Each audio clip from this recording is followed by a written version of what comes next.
Napag-alamang hindi lang pala isa kundi dalawa ang naging biktima ng pananaksak na nangyari sa likod lang mismo ng eskwelahan. Ang mga biktima itinago namin sa mga pangalang Agoy, 13 years old, grade 7, at Clyde, 15 years old at isang grade 10 student.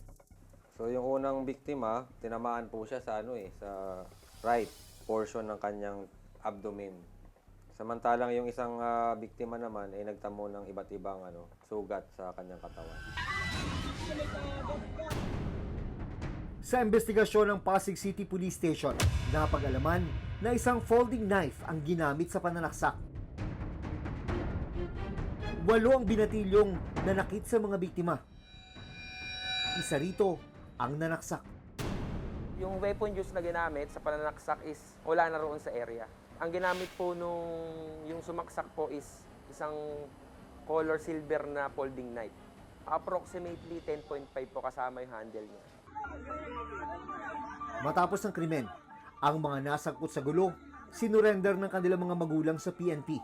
Pansamantala silang dinala sa bahay kanlungan sa Pasig City para sa assessment ng mga social worker.